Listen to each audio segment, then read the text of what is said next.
ষষ্ঠ উপজেলা নির্বাচনে প্রথম ধাপের ভোট গ্রহণ ৮ মে। এখন শেষ সময়ের প্রচারণায় ব্যস্ত প্রার্থীরা ভোটারদের মন জয়েও দিচ্ছেন নানা প্রতিশ্রুতি। ১৫২ উপজেলার মধ্যে ২২টিতে ভোট হবে ইভিএমে। গোপালগঞ্জ ও যশোর প্রতিনিধির সহায়তায় আরো জানাচ্ছেন সমর ইসলাম। ওয়ালটন ফ্রিজ কিনে অনেকের মতো আপনিও হয়ে যেতে পারেন মিলেনিয়াল। সেরা পণ্যের সেরা অফার।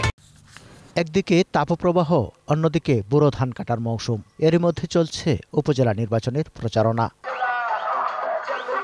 গরমের মধ্যে গোপালগঞ্জে প্রার্থীরা যাচ্ছেন ভোটারদের বাড়ি বাড়ি। কেউ দিচ্ছেন স্মার্ট বাংলাদেশ গড়ার প্রতিশ্রুতি, কেউ বা দিচ্ছেন কর্মসংস্থান সৃষ্টির আশ্বাস।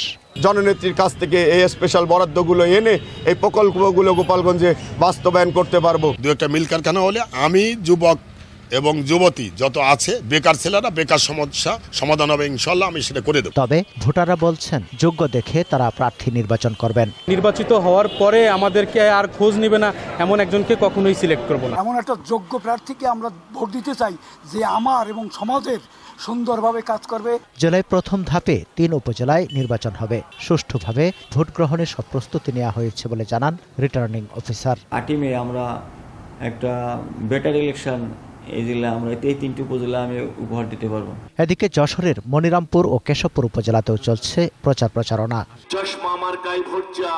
প্রার্থীরা গরম উপেক্ষা করে যাচ্ছেন ভোটারদের বাড়ি, দিচ্ছেন প্রতিশ্রুতিও।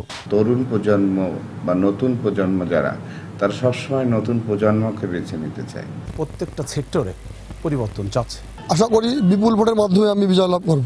নির্বাচনে চেয়ারম্যান প্রার্থী ৩ জন, ভাইস চেয়ারম্যান ৪ ও মহিলা ভাইস চেয়ারম্যান পদে ৬ জন প্রতিদ্বন্দ্বিতা করছেন। আমার গ্রামে সমস্ত জায়গায় ভালো একটা প্রভাব আছে। সকল শ্রেণীর মানুষ, সকল পেশাদার মানুষ আমাকে সাদরে গ্রহণ করতে।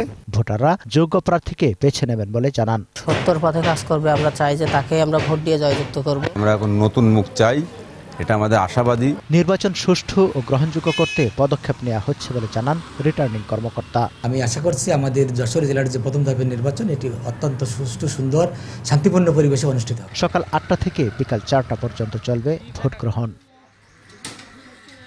সমর ইসলাম, ২১ টেলিভিশন।